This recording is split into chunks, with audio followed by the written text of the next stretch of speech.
So we're talking about an essay question, explain and briefly evaluate the importance of ethnicity in the creation and reinforcement of identities in the contemporary UK. We talk about creation in terms of primary socialisation, the first time you learn identities. Reinforcement in terms of secondary socialisation, so later stages in life when you learn identities from culture, you're socialised.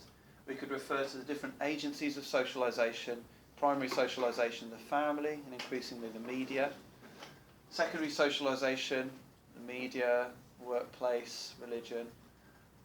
Okay, family and religion are often linked together in primary socialisation as well, but this is varying based on faith. And then we could talk about perspectives.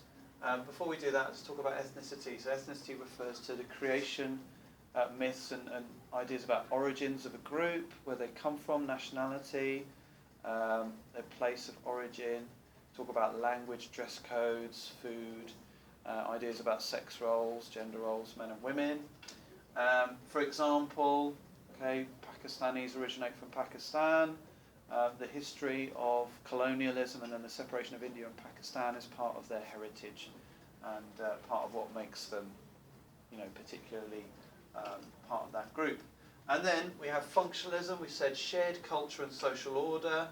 And so with cultural diversity and ethnicity, we've got the idea from functionalists like Park that we should move from a segregated to an integrated society where ethnic groups have social harmony between them because they've got a shared culture rather than being different together.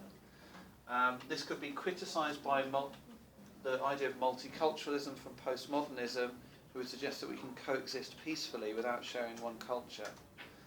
Social action theorists argue we're active, not passive, when forming an identity. So ethnicity is based on individuals' meanings and experiences and how they define themselves and others.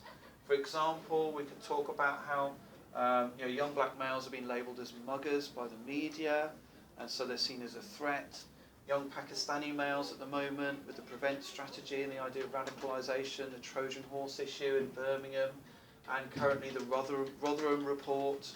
There are concerns about Pakistani culture and radical or extreme beliefs, but also traditional cultural ideals, ideals about men and women.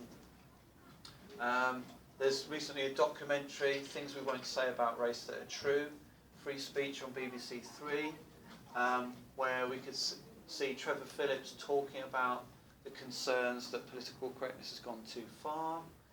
This might be supported by the New Right.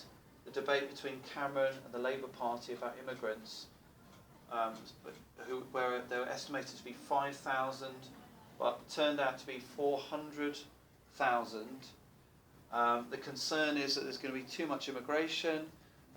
Ethnic immigrant groups moving into the country will present a concern and a threat to society because the New Right are concerned about a moral decline, a loss of shared culture, and this includes facts in the documentary about Romanians being more likely to be pickpockets.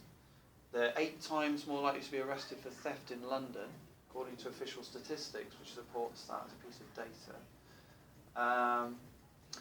The New Right are concerned about a black underclass, so Asian and black African Caribbean lone parenthood and a loss of family culture to control children who are seen as selfish and wild. Functionalists talk about common culture, integration, the host immigrant model, the integration into a host culture which creates more social order and harmony. I've got functionalism twice. 50% of whites live in an area, 50% of ethnic minorities live in an area where whites are the minority. This suggests that there's high rates of segregation, and so the functionists might be concerned that ethnicity is creating issues. We need to have more integration. Marxists argue ethnic groups are exploited due to capitalism. Ethnicity becomes attached to your class. The working class are divided by racism. Each ethnic group may have a separate culture, and this creates a division in the working class which prevents revolution due to the ability to have a shared class consciousness as one group. So dividing the black workers from white workers is good for the rich, and it benefits them in exploiting the poor.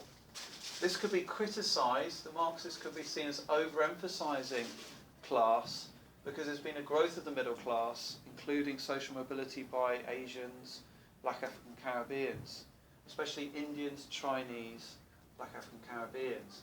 There's still issues with Pakistani and Bangladeshis. For example, statistics from the Joseph Rowntree Foundation suggest that 30 to 40% of those aged 25 and over who are male from Pakistani and Bangladeshi community are unemployed, compared to 15% from the white British community. However, it's important to remember that the most underachieving group is white working class. They're seen as the new black because they're failing the most, the boys in that group. Madood argues ethnicity affects potential earnings in an area of employment. It's evidence of discrimination. Madood also argues that there can be hybrid ethnic identities as part of a postmodernist approach. He suggests that we can choose our identities because society has changed, it's more diverse. We can make preferences about how to mix and combine ethnic influences, like David Beckham, wearing cane rows in his hair, coming from a white British background. Apache Indian comes from Handsworth and Birmingham, from an Indian background, South Asian background, but he's also influenced by African Caribbean culture in his music, which is Bhangra, I believe. So overall, there are many ways in which ethnicity can affect identities. We've referred to the workplace and discrimination.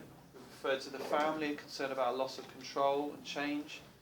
And we could say that despite the evidence that ethnicity is important, there are many other factors such as class, age and gender which affect identity as well as ethnicity.